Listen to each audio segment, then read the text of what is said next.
Hey everybody, this is Dwayne again, and we're back for lesson number 20, and we're going to be talking about inventory. What? If you remember, we've already spoken about inventory, haven't we, in the past? And so you're probably asking yourself, why are we repeating this lesson? And well, we're getting towards the end of the year, and it's that time of year where you are kind of maintaining some things and still gradually learning some things, and sometimes we need to have a little quick crash course on something that we have already spoken about in the past. And that's why we're here.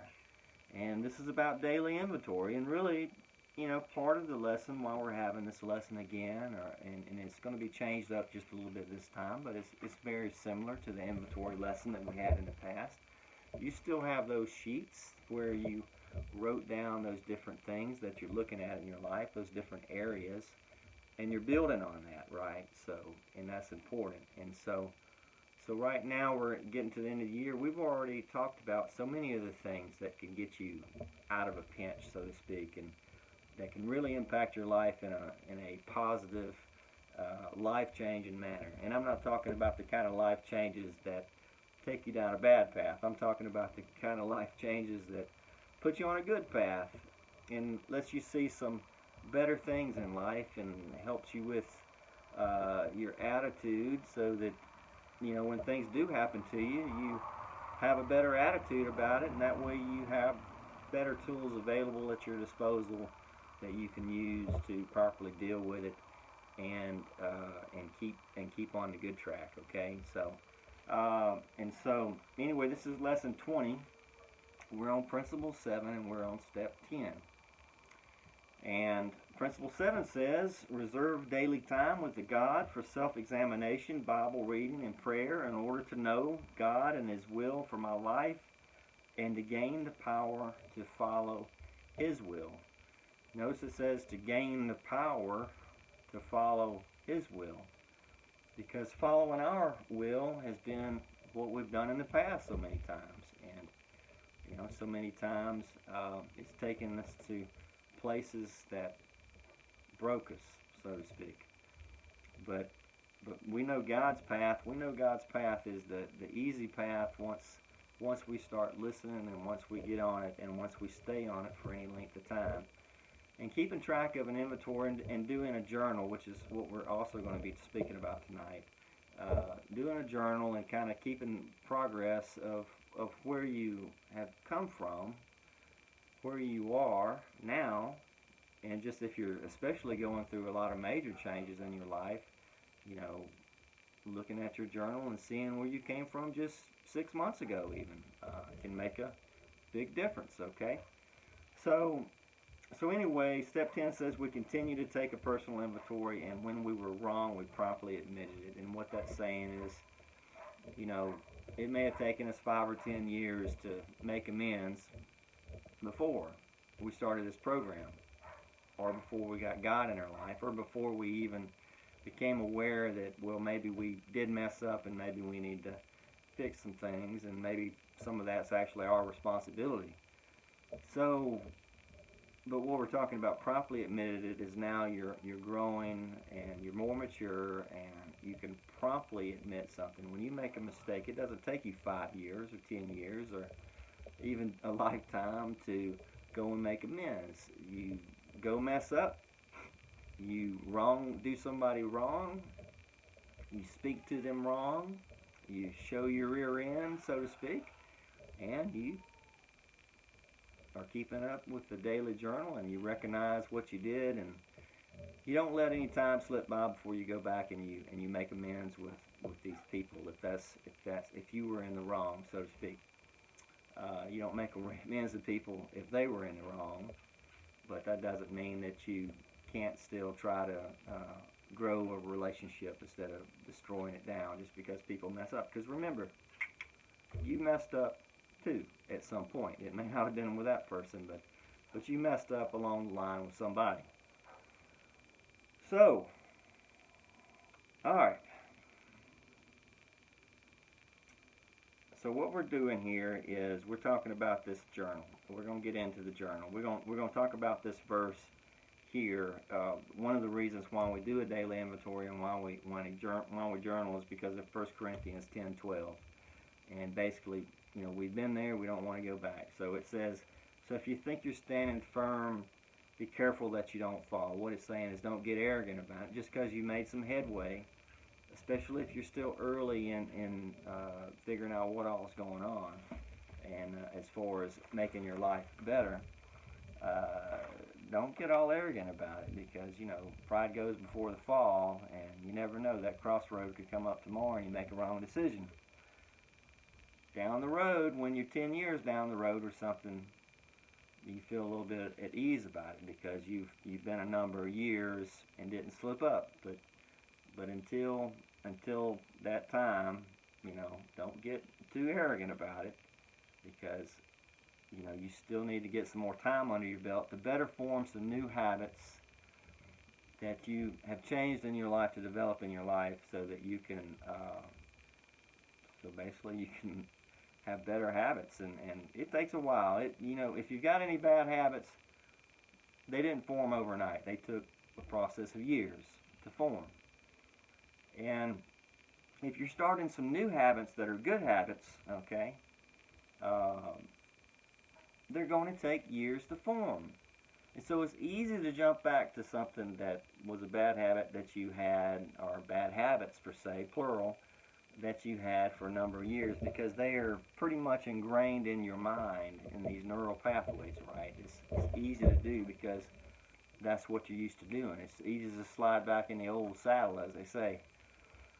But you're taking a different path now. You want a better life for yourself, and so just be careful, And I'm not not trying to be judgmental at all. I'm just trying to help you to be aware that when you first make changes in your life, it's easy to slide right back into the old routine until you get a number of years under your belt, and then it's going to be a little easier. I want to make you understand that it will be easier down the road.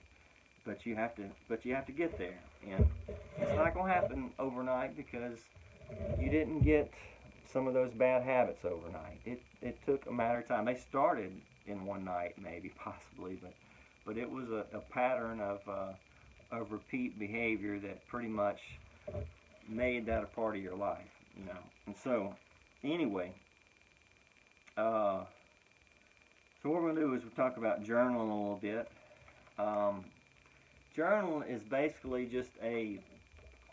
just go get you a book from Walmart or somewhere, one of these you can you can buy one for $3 or $4, nice looking fake leather journal with empty pages that has lines, and get you a good, ballpoint pen that feels good in your hand, and just every day, at the end of the day, write down some events during the day, especially the major things, and write down the good things and write down some bad things.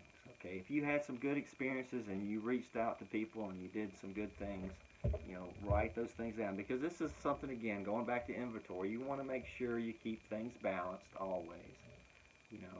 Always err on the side of good.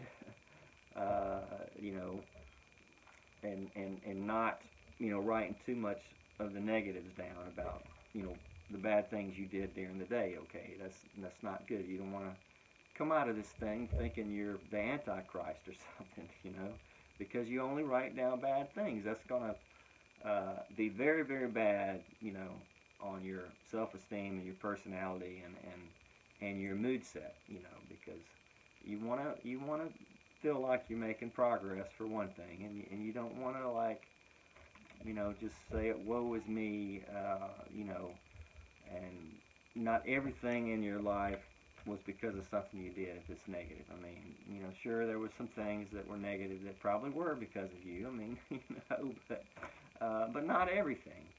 And look, it's all part of learning, and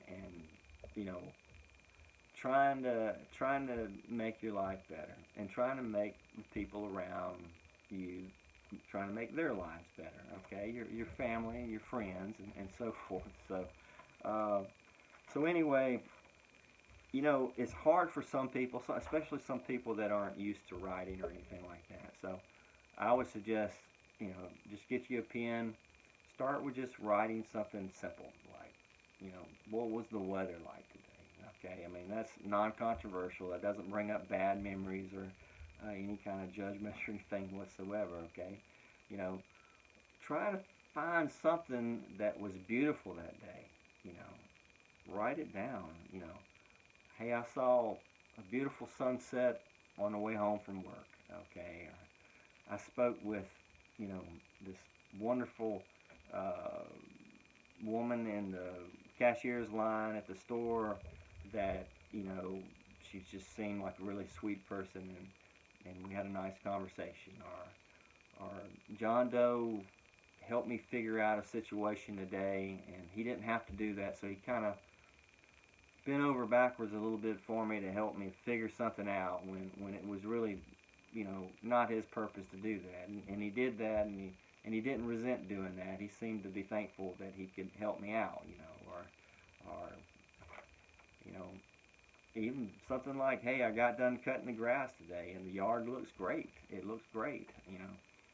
Some people may have to start out with, hey, I decided to start making my bed in the morning, you know, and you know, actually, I felt better when I made it up when I got done because it kind of looked a little organized, you know, and so that's nice, and you know, or I got outside in the yard today and it was the sun was shining and it was a beautiful day, and you know, it's fall time and the leaves are starting to change their colors a little bit, and it's really nice, and the air is a little cooler, and you know, just feels good, and you know, I'm out in the country, and you know, it's fresh air.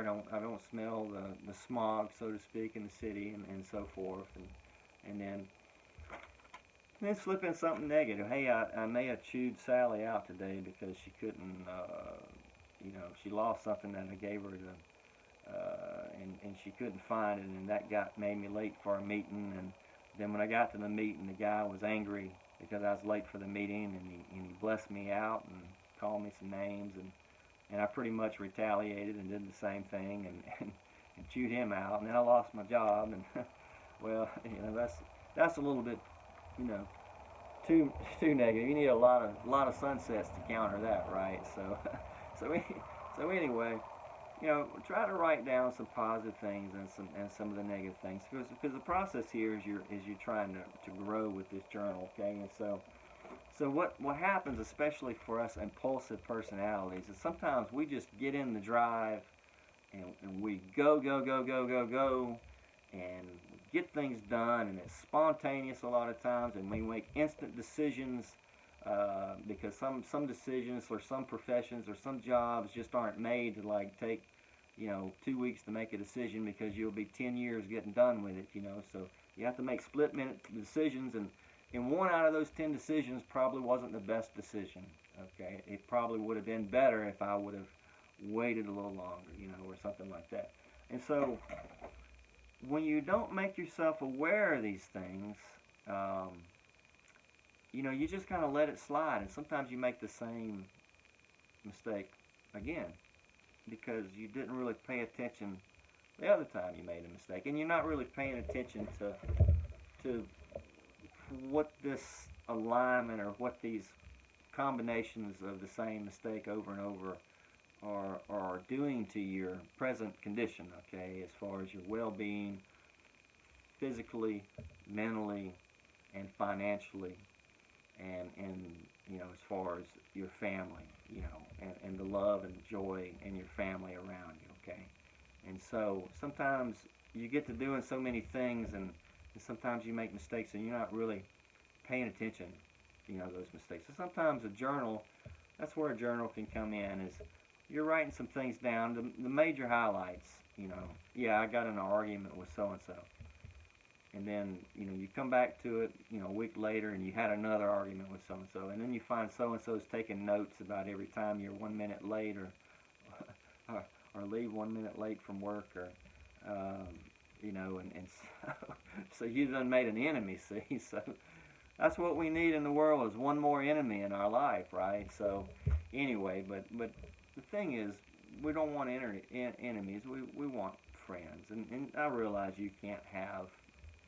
everybody can't be your friend, because some people are just like that. They're out for themselves, and they'll step on whoever they can step on, and they'll lie, they'll cheat, they'll, if they see you that have a weakness, they'll exploit it, and it's really a sad situation, that people exist like that, and I don't even know if they know they're doing what they're doing. Honestly, some of them. I think some of them are psychotic, and they clearly know what they're doing. But I think other ones just got into a habit. So what you want to do is not so much worry about them, because you're trying to improve your life. Yeah, sure. If you're one of the yes men or yes women who always let people run over, you need to learn how to stand up for yourself. But with the journal, what you're doing here is you're writing some of these things down, and you're taking a magnifying glass and you're taking a look at them, and you're looking for patterns. You're looking for patterns of things that you notice in your daily walk, okay, that you probably not only forget about, but you want to forget about. But when you write them down, you have to remember. So at the end of the day, before you go to bed, you write these things down, and you'll feel better about it. It's kind of like, when you go and you talk with some of the guys in a group session or something, and you just go and you talk, or if you have a good friend or your sponsor or accountability partner that you can just talk to, you always feel better when you go talk to them. So a journal kind of helps you get some of those feelings out and think about them. And it lets you kind of look a little bit about some of these things. So another way to think of it is like you're sifting flour. Have you ever seen one of these before? This is an old flour sifter, and back in the day, and even today, sometimes you get lumps in your flour, and that just doesn't pan out very good. And back in the day, you might even, back when people didn't have air conditioners and left their windows open in the summertime, and the bugs and flies, and no such thing as window screens or anything like that. There's no telling what you're going to find in the flour, right? So you take one of these and you would pour your flour in it, and then you would just kind of turn this little thing here, and it's got a screen in the bottom of it, and the fine flour would fall through, but it would leave any clumps or bugs or anything yucky, on the top, and you would just go through until it was empty, and then you had some flour that you can work with. So it's kind of like the journal. It's kind of like that in a way, because you're looking for patterns. You're looking for those lumps in your journal, okay? And so it's the journal itself, and the pen, and your thought process when you're doing this is sorting out the lumps. And you might even have a pen, and you might have a highlighter, and you, at the end of the day, when you get done, you look back through it and you say, okay, well, there's a lump, I'm going to highlight that, okay? And it's better to highlight the lump then, and then, because we're going to talk about doing a periodic inventory or a periodic journal or review of your journal here in just a few minutes. So, promptly make amends. If you have an accountability partner or a sponsor in your life, ask them. If you have a spouse or whatever, ask them to hold you accountable to writing a little bit every day. And, and it's just a thing, you can allow them to read your journal, or you can make it where it's just your journal, okay, where nobody reads it for you and you keep it in a safe place. Galatians 5:22 through 23 says, it talks about the fruit of the Spirit, it says the fruit of the Spirit is love, joy, peace, forbearance, kindness, goodness, faithfulness, gentleness, and self-control. And, if you can look at every one of those items there, and, if you think about times in your life where you maybe, messed up some of those, like the self-control thing, possibly, or maybe you lost your joy, maybe you lost your peace,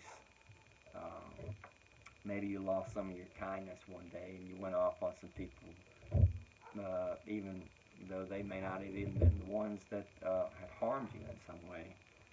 But they just happened to be nearby, and they were there, when you wanted to go off with somebody.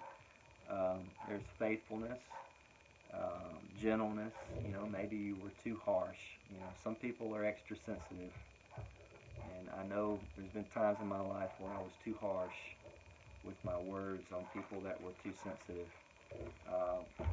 Sometimes what needs to be said, but sometimes there's better ways to say it, and certainly sometimes you can do more harm than good, and make people go the other way, the wrong way, if you word something improperly. They don't call it constructive criticism for a reason. I mean, it's got to be constructive. If it's not constructive, it's, what's it called, destructive. So, destructive criticism is something that turns someone the other way and gets them to where they do more of whatever it is that they probably shouldn't be doing. So, anyway, so here's a few things you can ask yourself based on that scripture there, fruits of the Spirit. And you can think about this and write these things down and ask yourself every day, okay? Because your life will change and the people around you will change if you honor this verse. So, how do I show love to others? Ask yourself that.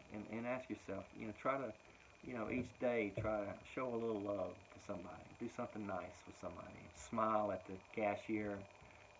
Ask them how they're doing, how their day has been, and tell them that you hope they have a nice day, or make somebody a cup of coffee, or give them a piece of chewing gum or something if they like chewing gum. I mean, just do something. You've always known somebody that was good like that. There's always some little old lady at church that has a piece of chewing gum in her purse that she's going to give you, and kind of cheer your day off. And you remember those things, I mean, you do. You remember the little old lady that gave you the chewing gum, or the guy that gave you the piece of peppermint, and you remember the good things just as well as you darn well remember the bad things, don't you? So it's always better to try to make the world a better place than it is to make the world a worse place, because it's already kind of rough in its own right, okay? There's a lot of trauma out there, and a lot of things going on. A lot of people are hurting, especially now with everything going on. COVID, a lot of people's lost their jobs. It's so utterly messed up in a lot of ways how, things are developing. So, try to make the world a better place if you can. And even if your situation is bad, try to keep as positive an outlook as you can about it, because, positively can certainly put you in a better mood and help you go through tough times.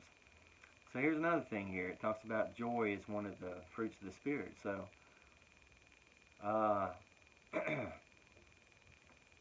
do other people see that you have joy in your life? And that you have joy partially because you have the Lord in your life, Here's another thing as far as my peace and my serenity. Everybody has a little peace and serenity as long as they just drink their cup of coffee, right? But how long can you hold that peace of serenity, and what all does it take to really mess you up as far as your serenity? I mean, does it take a lot, or does it take something real little and before you lose it? If it takes just a little, then work on that a little bit, And sometimes it's the straw that broke the camel's back. There was a lot of little things that happened during the day that slowly built up, and you didn't even know they were building up, but they were there. And then suddenly you just one more thing happened, and you just lost it, And then you're like, everybody's like, what in the world's wrong with that guy? And then they don't realize, you lost your lunch money, or you're in elementary school, and that bully around the corner stole your lunch money that morning, and stepped on your toe or punched you in the face. I mean, it's little things can build up. And so, what does it take for you to lose your peace and serenity? And if someone's standing right in front of you cussing you out, can you hold your peace and serenity? Can you? can you hold it so much that you don't want to get revenge or get them back some way? You know, I mean, so remember, fruits of the Spirit: peace, serenity, joy. So here's another one: forbearing. Was I forbearing? Which means patient. Okay. I can think of many moments over the last few years where I had trials of patience, and it's not just the last few years. I've been in a lot of situations, and I didn't always have patience, but I learned a lot of patience, and that's one of the fruits of the Spirit. And you know, I'm not going to get into everything, but I'm not even going to get into much anything. But you know, if you get in situations sometimes that require strength, and you can't do them. You might be the only one that can do them, and that's why you find yourself in a situation where you have responsibility. And with responsibility comes patience, okay? Because there's certain things in life that you can't do without a lot of patience. And there's a lot of people that would fail miserably if they tried those things. And so sometimes it's better to grow a little patience a little bit along and to gradually get it better over a number of years and stronger, because one day you may find yourself in a very difficult situation where it's a daily process, whether it's a job or a loved one sick or elderly person that you're taking care of that basically is not happy with their situation, so they want to take it out on you. And so sometimes you find yourself in a situation that's going to require a lot of patience, and you want to slowly get that patience and learn how to grow it a little bit along, okay, so that you can handle some tougher situations down the road and still feel good. All right, another one was I kind or good today? You know, that's another thing. Was I kind or good today? You know, how was my faithfulness? Were you still faithful to God? Remember Peter, you know, and Jesus, and what Jesus said to Peter, you know, about how quickly he would forget him, you know, and a little pressure got put on Peter, and he did, you know, temporarily, and he was reminded about that, you know, not too long after that. So gentleness and self-control, you know, if you have kids, you know, you learn to have gentleness and self-control. You know, if you have a friend that is maybe a little bipolar or something, you learn about gentleness and self-control. And you know, anytime you're around immature people, you learn about gentleness and self-control. You know, so anyway, you know, we all talk about you know, other people, and the thing is to become part of the goals are to become more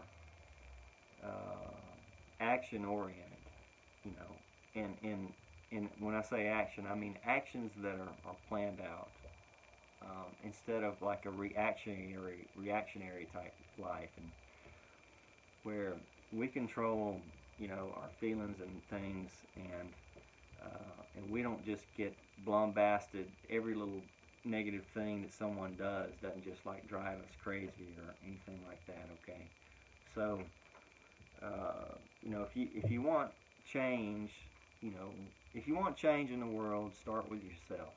I mean, because there's a lot of negativity, there's a lot of bad things going on in the world, and you might be sitting around 3 people that you know, probably not up to par on that, and you're probably one of them, or at least you were at one time, you know, not up to par, so to speak. So you know, give them a little grace and let them have time to figure it out. But as far as you're concerned, you know, you're on a better path, and you want to be on a better path, and so you want the fruits of the Spirit, and you want to get rid of a lot of the negativity in your life, you know, the best you can. And even when bad things happen, you want to be able to handle it, you know, and be strong about it, and not lose control over your emotions and your reactions. You know, everybody, there's nothing wrong with emotions. It's just you have to keep the emotions in control to a degree, and you know, you don't need to blow a fuse because you're holding something in. I mean, some people just have to release things out, you know, and you know, there's aggressive people and there's passive people, and there's pros and cons to both of those things. You know, usually people that are passive a lot of times let things happen to them, and they hold things in, and it gives them a lot of internal stress, so to speak. And then people that are aggressive, you know, they let it all out, and it's out, and it's out in the open, and it's done, and you know, it's over. But there's ways to let things out in more constructive ways, you know, and there's, for the passive person, there's ways to let things out without letting things build up until you explode. You know, I had a guy that used to work for me one time. He was a big, huge guy. If I needed him, someone to pick up the back end of the tractor or car, I could say, hey, go grab the bumper and pick the thing up, you know. And he was very quiet, never talked. And the guys, some of them used to pick on him, give him a hard time. And I told him, I said, don't, you know, that's not smart. Leave him alone. You know, don't mess with him, because one day it's gonna come back. And sure enough, one day, man, he'd had enough. And so, but anyway, it's better not to let things build up. It's better to let things out a little bit along. But anyway, you know, the daily inventory, and you know, and start that now. I say daily inventory, your journal. Start writing every day. What you'll see is that these things will form in your mind a little bit better when you actually get them on paper. And then down the road, you're going to take, I don't know if it's to the beach or the mountain, wherever brings you peace, and you take your journal with you, and you every 3 months, and you take a marker, highlighter or something, and you read back through all of those pages, you know, 3 months worth of pages, and you look for patterns of things that might be going on wrong, okay? And with that, I'm just going to tell you that you know, we're getting towards the end of the year, and I hope that I've helped someone in some way whatsoever. You know, and I hope to kind of try to continue to have God's guidance to help me improve, because I know I'm not perfect with these classes and lessons, okay? And I know I've made some mistakes along, that I could probably have worded some things a little bit better. And so I'm going to work on that, and I'm going to continue this next year and probably scratch through some of the old lessons and come back with some newer, more modified lessons. It's been a while since I've taught, and it's been a while, so you know, I'm getting back in the swing of things now, and so it's starting to come back to me. And so I think next year is going to be a little bit better. I think I'm doing much better now, and have been the last couple of months. But you know, life is, it can be a challenge at times, and we don't need to make it any more of a challenge than it has to be. There's going to be some trauma. People you love are going to die. People you thought were going to be with you the rest of your life are going to leave you. People you thought you can trust are going to hurt you. But there's a lot of positive things, you know, and getting around some good quality people helps with that. But even the best, even some of the best, at some point are going to let you down. And you know what? You're going to let them down. You know, that's part of being human. And you know, so don't hold them too accountable, and don't hold yourself too accountable. Just learn from it, and so forth. Try to improve your life, and focus on improving your life. And you know, you want to make the world a better place. Like I said, start with yourself. And if you make yourself a better place, you know, look, smiles, people who smile a lot live longer. There's scientific, you know, evidence of that. But, you know, have you ever just like been in a sour mood and you went to check out at a store somewhere and the cashier just had a bubbly attitude and smiled at you and said something nice to you and it just lifted you up and made you feel better. That's what I'm talking about, okay? That's what I'm talking about. You know, if someone's talking to you, don't just ignore what they're saying. Listen, you know, listen to them and try to see where they're coming from, because they were raised different. They were different kinds of parents, different kinds of friends. You don't know what they've been through in the past and so forth. And I can tell you right now, some of them have just been through a hell that you couldn't imagine on a scale, you know, any kind of scale you've ever witnessed in your life. And so, you know, and then again, there's some people that's lived,